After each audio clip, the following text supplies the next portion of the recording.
To the team IAS. आज हम आपके लिए लाए साइंस से जुड़े हुए कुछ महत्वपूर्ण प्रश्न।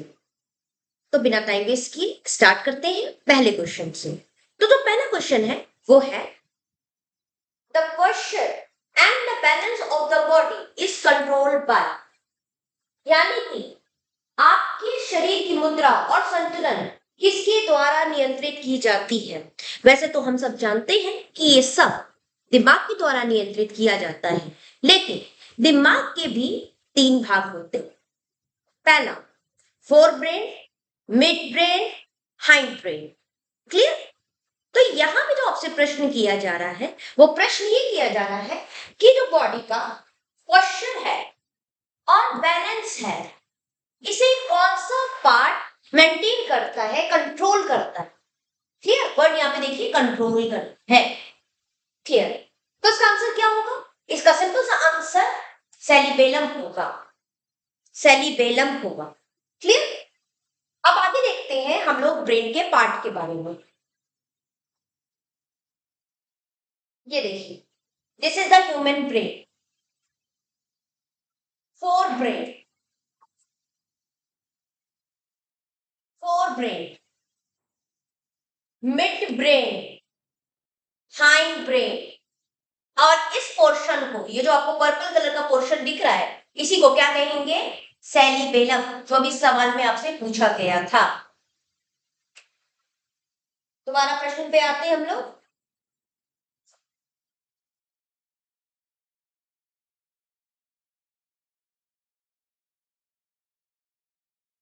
अगर बात करते हैं हम फोर ब्रेन की, मिड ब्रेन की, यानी ब्रेन का जो मिड वाला भाग है, और हाइंड यानी कि जो पीछे वाला पार्ट है ब्रेन का,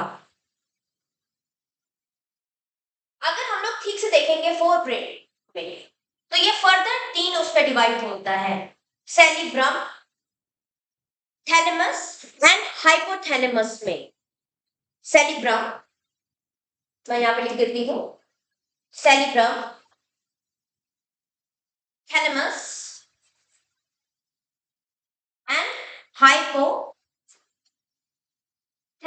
में। मिड ब्रेन एज फर्दर किसी में डिवाइड नहीं होता है, लेकिन वही आपका हाइंड ब्रेन जो है फर्दर तीन पार्ट में डिवाइड होता है। पहला जो है, मैं कलर चेंज कर देती हूं, यहां पर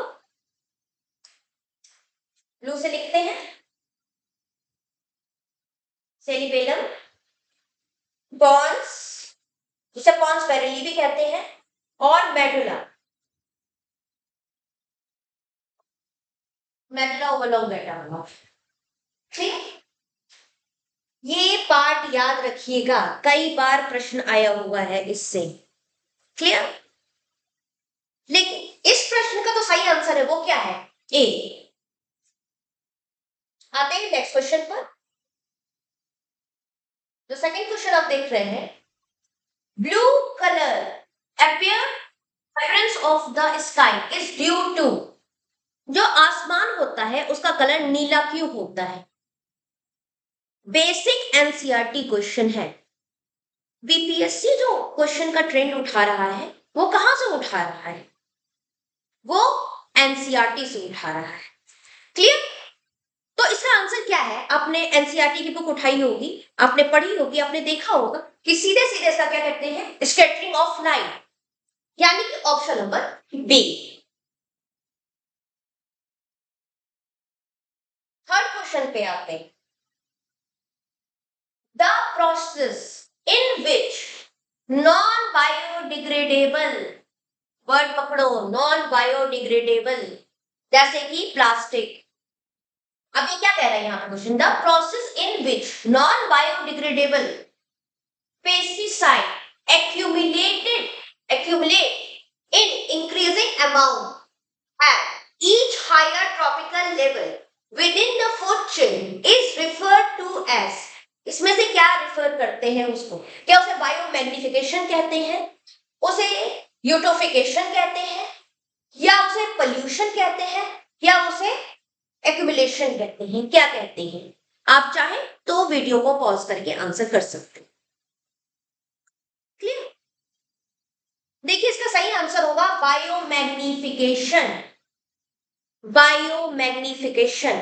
अगर आप क्लास 12 की एनसीईआरटी की किताब उठाते हैं, वहीं पे आपको ये सेम टर्म का सेम डेफिनेशन मिल जाएगा। और बीपीएससी यही करता है। इनफैक्ट यूपीएससी भी कई बार में क्या करता है कि वो एनसीईआरटी से ही डेफिनेशन उठा के पूछ लेता है कि इस टर्म को क्या कहते हैं ना। बायोमैग्निफिकेशन होता क्या है ये समझना है। सपोज कीजिए एक स्मॉल फिश है,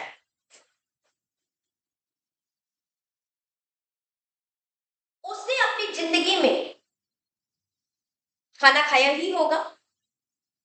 उसे खाने के क्रम में क्योंकि इतना ज्यादा पोल्यूशन है, लैंड पोल्यूशन है, वाटर पोल्यूशन है, एयर पोल्यूशन है, जो पेस्टिसाइड आप यूज कर रहे हैं खेतों में वो बह के कहा जा रहे हैं, फाइनली वो वाटर बॉडीज में ही जा रहे हैं। तो क्या हो रहा है, वो नॉन बायोडिग्रेडेबल होने के कारण उस पानी में एक्यूमुलेट करते जा रहे हैं। यानी कि ये जब छोटी मछली खाना खाती होगी, क्या इसके पेट में जाता होगा पेस्टिसाइड? यस, जाता है। मान लीजिए कि इसने अपने लाइफ में 1 ग्राम एक्यूमुलेट कर लिया है पेस्टिसाइड, ठीक है। अभी इसी मछली को क्या करेगी, कोई बड़ी मछली खाएगी। यहाँ पे लिख देते हैं सिंपल एग्जांपल में बिग फिश, और वो अपनी जिंदगी में ऐसी 10 मछलियां खाती है। यानी कि उसके पेट में कितना पेस्टिसाइड पहुंच गया, 10 ग्राम। क्लियर। और उसी बड़ी मछली को जब इंसान खाएंगे, यानी कि हम लोग खाएंगे ह्यूमंस, तो क्या होगा, ये 10 ग्राम बढ़ के यहाँ पे क्या हो जाएगा, 100, 1000, आप जितना भी नंबर सोच सकते हो। क्लियर। तो यहाँ पे क्या हो रहा है, एक इंडिविजुअल की बात की जा रही है। तो यहाँ पे क्या था, ये लोअर ट्रॉपिकल लेवल है। लोअर ट्रॉपिकल लेवल से जैसे जैसे हम हाइट पे जा रहे हैं, जैसे जैसे हम ऊपर पे जा रहे हैं इस फूड चेन में, हम लोग क्या पा रहे हैं कि ये जो पेस्टिसाइड का अमाउंट है वो क्या हो रहा है, वो बढ़ता जा रहा है। इसी को क्या कहते हैं, बायोमैग्निफिकेशन कहते हैं। क्लियर हो गया बेटा। अब इसके अलावा क्या है, और भी टर्म्स जान लेते हैं। यूट्रोफिकेशन क्या है, अल्गल ब्लूम का रीजन होता है। पोल्यूशन सबको मालूम है। अब मुझे आप लोग कमेंट सेक्शन में बताएंगे यूट्रोफिकेशन का डेफिनेशन। बहुत इंटरेस्टिंग है, जानिए इस फैक्ट को। क्लियर। क्योंकि इन्हीं सबसे क्या होता है, क्वेश्चन बनते हैं। नेक्स्ट पे आते हैं, in which medium does light have maximum velocity. किसमें होती है maximum velocity, simple NCERT question. Vacuum में, या अगर ऑप्शन में एयर भी दिया होगा तो एयर में कितनी होती है। नेक्स्ट स्लाइड पे देखते हैं। ये देखिए, आप चाहे तो वीडियो को पॉज करके, मैं थोड़ा साइड हो जाती हूँ, आप चाहे तो वीडियो को पॉज करके इसका स्क्रीनशॉट ले सकते हैं। स्पीड ऑफ द लाइट देखिए, ये आप पे मैंने टेबल डाली है कि मैक्सिमम किस में है, एयर में, वैक्यूम में भी यही होती है। उसके बाद क्या है, वाटर में, उसके बाद क्या है, सॉलिड मटेरियल्स में, डायमंड में आप सबसे कम देख रहे होंगे। बच्चों ये कुछ फैक्ट है जिसको याद करके रखिए एकदम, ठीक है। नहीं हो तो कॉमन लॉजिक अप्लाई कीजिए, क्योंकि सॉलिड में क्या होगा, एयर पास करने में दिक्कत होगी, तो ऑब्वियस सी बात है जो उसकी वेलोसिटी यानी कि स्पीड है वो डिक्रीज करेगी। आई होप ये कॉन्सेप्ट क्लियर हो गया हो। नेक्स्ट पे आते हैं ना, which device used for producing electric current is called। किस डिवाइस से इलेक्ट्रिक करंट आप बना सकते हैं, बताइए। मैं पॉज ले रही हूं, आप बताइए किससे बनाओगे इलेक्ट्रिक करंट। जनरेट करना है ना, तो जनरेटर से जनरेट करेंगे, इजी वन। नेक्स्ट पे आते हैं,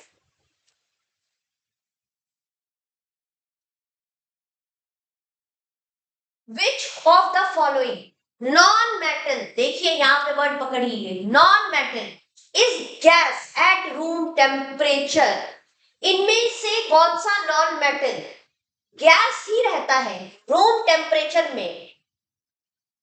the easiest one, bromine. Clear? ऐसे क्वेश्चन जब भी देखो ना तो बच्चों कुछ चीजों पे ध्यान देना है। पहला नॉन मेटल पूछ रहा है, दूसरा क्या रहना चाहिए, गैस रहना चाहिए, तीसरा क्या है, रूम टेम्परेचर पर। Clear?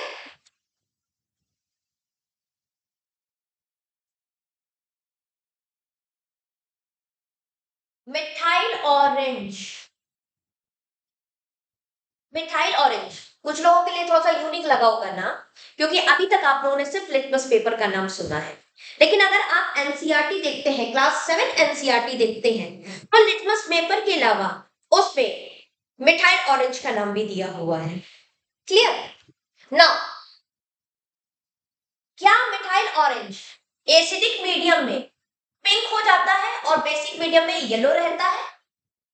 Option number B, yellow हो जाता है एसिडिक मीडियम में और पिंक हो जाता है बेसिक मीडियम में।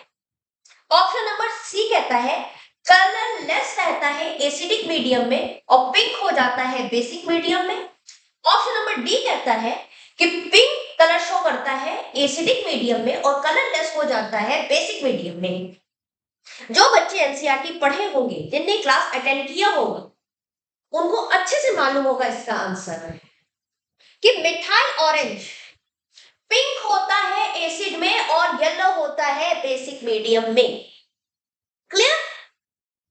नहीं है तो नोट डाउन कर लीजिए, क्योंकि एसिड बेस फेवरेट क्वेश्चन है बीपीएससी का। क्लियर? जैसे कि लिटमस पेपर में क्या है, लिटमस पेपर को अगर आप डिप करते हैं एसिड मीडियम में तो वो रेड रहता है, लेकिन उसको जैसे ही आप बेस में डालते हो, बेसिक मीडियम में डालते हो, तो वो क्या हो जाता है, ब्लू कलर शो करता है। क्लियर? अगर रेड लिटमस पेपर को आप एसिड में डालोगे, ध्यान सुनना कि अगर रेड लिटमस पेपर को आप एसिड में डालोगे तो रेड का रेड ही रहेगा, ठीक है। लेकिन अगर रेड लिटमस पेपर को बेस में डालोगे, यानी कि बेसिक मीडियम में डालोगे, तो क्या हो जाएगा, उसका कलर चेंज हो जाएगा। रेड लिटमस पेपर क्या हो जाएगा, ब्लू कलर में चेंज हो जाएगा। Clear? Vice versa case blue litmus paper के साथ होता है। छोटी छोटी बातें हैं, ध्यान रखनी है, यही एक नंबर दिला सकती है और यही आपको क्या कर सकती है, कट ऑफ लिस्ट से दूर ले जा सकती है। Clear concept? कि मिथाइल ऑरेंज क्या होता है, अगर उसको एसिडिक मीडियम में डालोगे तो क्या होगा, वो पिंक कलर शो करेगा, जबकि बेसिक मीडियम में उसमें क्या चेंज आएगा कि वो येलो कलर शो करेगा। आज हम लोग ने एक और इंडिकेटर के बारे में इसी बहाने जान लिया। क्लियर? नाउ नेक्स्ट क्वेश्चन पे आते हैं। Question number 8, the function of quicklime in soda lime mixture, क्या फंक्शन होता है क्विकलाइम का, आप मुझे इसका केमिकल फॉर्मूला बताओगे। बीपीएससी में आया हुआ है, इसलिए कह रहे हैं आप लोग कमेंट सेक्शन में बताओगे कि इसका फॉर्मूला क्या है। तो क्विकलाइम का फंक्शन क्या है सोडा लाइम के मिक्सचर में, बताइए क्या करता है क्विकलाइम, क्या वो एब्जॉर्ब करता है nutri, it absorb moisture present in the soda lime. Option number B, it increase the efficiency of soda lime. C, increase the pH of soda lime. D, take place in reaction with NaOH. क्या होता है NaOH? और ये भी बताइएगा कि ये base है कि एसिड है। NaOH का नाम बताइए आप लोग मुझे कमेंट सेक्शन में। क्लियर? ना क्या फंक्शन होता है इसका, एब्जॉर्ब करता है मॉइस्चर जो प्रेजेंट होता है सोडा लाइम में। क्लियर? नेक्स्ट में आए,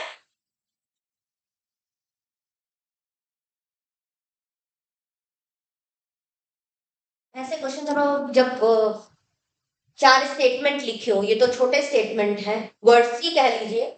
जब बड़े स्टेटमेंट होते हैं ना तो उसको अच्छे से पढ़ा जाता है। उसको पहले अलग से आंसर लिख लेते हैं, फिर मैच करते हैं कि किस ऑप्शन में आपके आंसर दिए गए हैं। तो आते हैं, which of the following can sometime be zero for a moving body, यानी कि इनमें से किसकी वैल्यू जीरो भी हो सकती है। क्लियर? तो देखते हैं किसकी वैल्यू जीरो होगी इसमें। तो ऐसा जब भी कोई क्वेश्चन हो तो आप एलिमिनेशन मेथड का यूज कर सकते हैं। आइए समझते हैं। एवरेज वेलोसिटी, पहला ऑप्शन है एवरेज वेलोसिटी। मालूम होगा जिसको, वेरी गुड। जिसको नहीं मालूम होगा वो एलिमिनेशन मेथड का यूज कीजिए। ठीक है। डिस्टेंस ट्रेवल, यहीं से आंसर मिलेगा। डिस्टेंस ट्रेवल यानी कि जो दूरी तय कर रहे हो आप, वो कभी जीरो हो सकती है। फॉर एग्जाम्पल, मैं यहां पे खड़ी हूं, मैं चल के यहां गई, फिर मैं चल के इधर आई। क्या मैंने जो दूरी तय की है, जो मैंने यात्रा की है, वो जीरो है? नहीं है वो जीरो।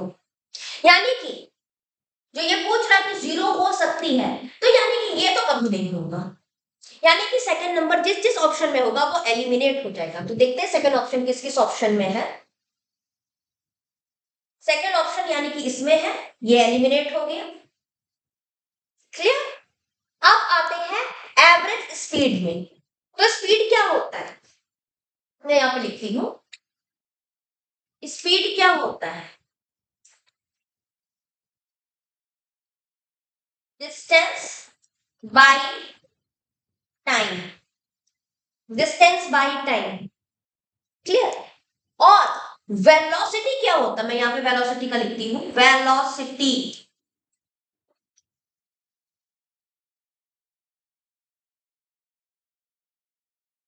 Displacement by time. ठीक है। तो एवरेज एवरेज को भी छोड़ देते हैं, हम लोग सिर्फ डिस्टेंस और डिस्प्लेसमेंट पे फोकस करके रखते हैं। डिस्प्लेसमेंट जीरो हो सकता है, जिनने मेरा क्लास किया है वो ये बात अच्छे से जानते हैं, या जो एनसीईआरटी पढ़े हैं वो उसमें अच्छे से जानते हैं कि डिस्प्लेसमेंट जीरो हो सकता है। अगर कोई व्यक्ति सर्कुलर पार्ट पे घूम रहा हो तो डिस्प्लेसमेंट क्या होगा? जीरो होगा।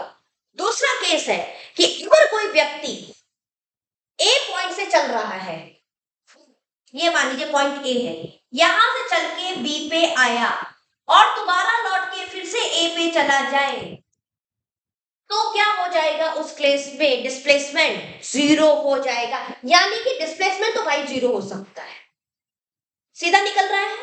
डिस्प्लेसमेंट तो क्या हो सकता है? जीरो हो सकता है। यानी कि हमको ऐसा आंसर चाहिए जिसमें 4 तो आता हो और 2 नहीं। तो क्या 1 होगा इसका आंसर? ओनली 1 वाला, ये भी कट गया ऑप्शन। अब आगे बस सिर्फ 2 ऑप्शन बचते हैं, ओनली 4 और 1 एंड 4, यानी कि सी या डी में से कोई एक आंसर होगा। तो आइए इसको ठीक से देखते हैं। यानी कि सीधी सीधी बात है कि एवरेज स्पीड तो हट ही गया है, लेकिन चलिए एवरेज स्पीड को भी देख लेते हैं, क्योंकि डिस्टेंस कभी जीरो नहीं होता है, इसलिए एवरेज स्पीड भी कभी जीरो नहीं हो सकती है। बच्चों ध्यान में रखना ये बात। अब जो कंफ्यूजन वाला है स्टेटमेंट वो ये है, एवरेज वेलोसिटी। सपोज करो कि यहां पर मैं वेलोसिटी निकाल रही हूं और यहां पे डिस्प्लेसमेंट जीरो हो, टाइम 10 मिनट्स हो या 10 सेकेंड हो, ठीक है 10 सेकेंड हो। क्लियर? पर मेरी जो वैल्यू है ऊपर की, यानी कि डिस्प्लेसमेंट की, वो जीरो है, तो क्या वेलोसिटी जीरो होगा या नहीं होगा? क्या वेलोसिटी जीरो होगा या नहीं होगा? ऑब्वियस सी बात है वो जीरो होगा। तो अगर जीरो होगा तो यानी कि ये भी सही है और ये भी सही है, यानी कि ऑप्शन क्या होगा? सी। यानी कि एवरेज वेलोसिटी भी जीरो हो सकती है और डिस्प्लेसमेंट भी जीरो हो सकता है। क्लियर? नेक्स्ट क्वेश्चन में आते हैं। 10 number,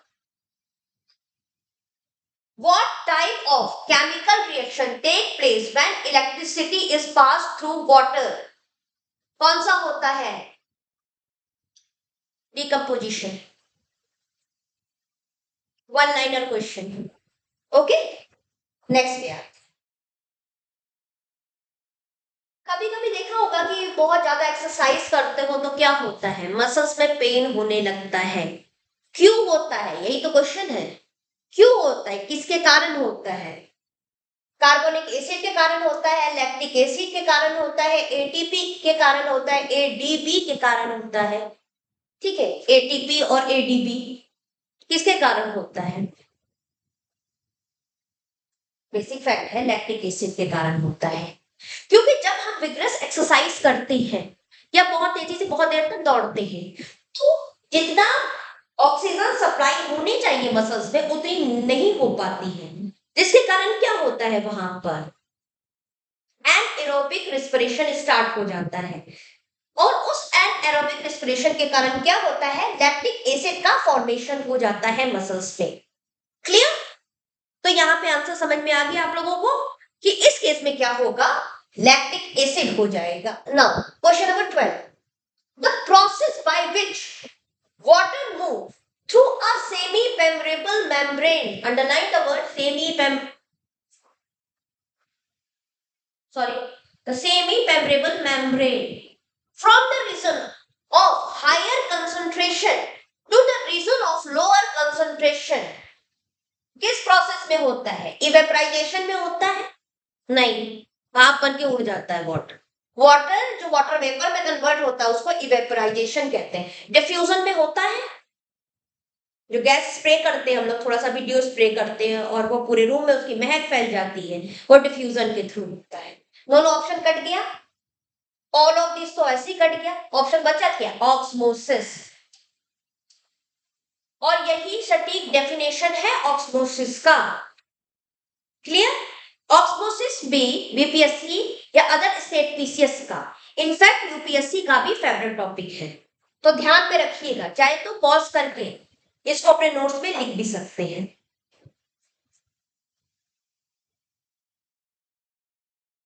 Now, which of the following is true when an apple fall from a tree? यानी कि थोड़ी चित्रकारी कर लेते हैं। ये मेरा पेड़ है और ये उस पे लगा हुआ एप्पल है और ये एप्पल गिर रहा है।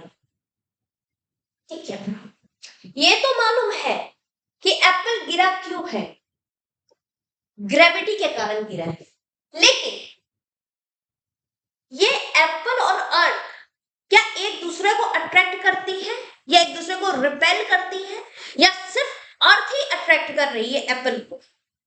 इस पे ये क्वेश्चन है। ठीक है, ना स्टेटमेंट पढ़ते हैं।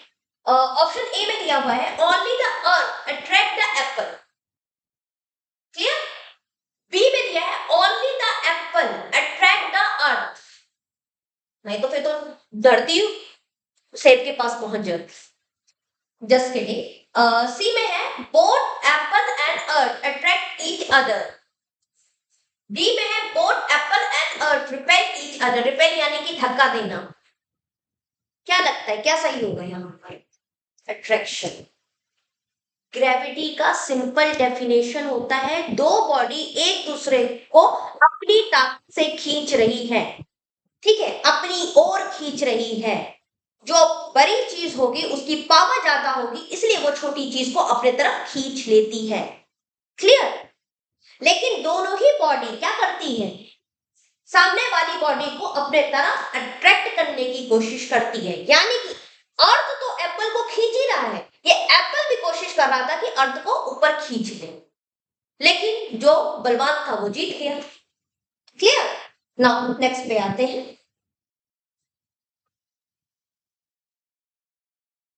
Organisms lacking a nucleus and membrane bounded organisms are called prokaryotic.